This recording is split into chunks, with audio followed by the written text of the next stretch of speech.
UPSC prelims 2025 में आपके सामने 3 स्टेटमेंट दिए गए थे और आपको बताना था कौन सा करेक्ट है। पहले स्टेटमेंट में दिया गया था लोकसभा के डिसोल्यूशन के बाद स्पीकर जो है उस डिसॉल्व लोकसभा के स्पीकर जो है अपना पद तब तक नहीं वेकेट करते हैं, अपना ऑफिस तब तक नहीं वेकेट करते हैं जब तक न्यूली फॉर्म लोकसभा की पहली मीटिंग ना हो। तो जैसे ही पहली मीटिंग होगी नई लोकसभा की, उससे जस्ट पहले वो अपना ऑफिस वेकेट करते हैं, ऐसा कहना है स्टेटमेंट 1 में। स्टेटमेंट 2 में दिया गया है, स्टेटमेंट सेकंड में दिया गया है कॉन्स्टिट्यूशन के प्रोविजंस के अनुसार लोकसभा के मेंबर अगर स्पीकर इलेक्ट होता है तो उसे तुरंत अपनी पॉलिटिकल पार्टी से रिजाइन करना होता है, ये कहा गया है स्टेटमेंट 2 में।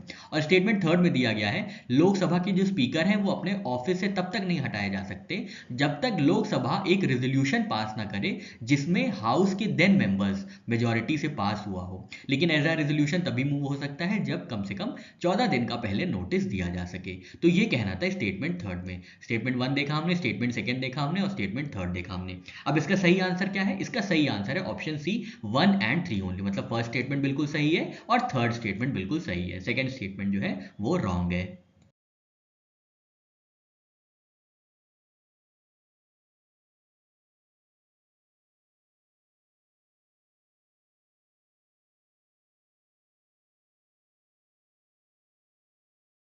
स्टेटमेंट 1 की बात करें तो ये बिल्कुल सही है क्योंकि आर्टिकल 94 सेक्शन 1 में दिया गया है speaker shall vacate his office immediately before the first meeting of new house of people after dissolution. मतलब डिसॉल्व होने के बाद जो है स्पीकर अपना ऑफिस नहीं खाली करेंगे। वो कब खाली करेंगे अपना ऑफिस? जैसे ही नई जो रिकॉन्स्टिट्यूटेड लोकसभा है उसकी पहली मीटिंग के जस्ट पहले। और ऐसा कहां लिखा गया है? ऐसा आर्टिकल 94 सेक्शन 1 में दिया गया है। तो स्टेटमेंट 1 पूरी तरीके से पूर्णतः सही होता है।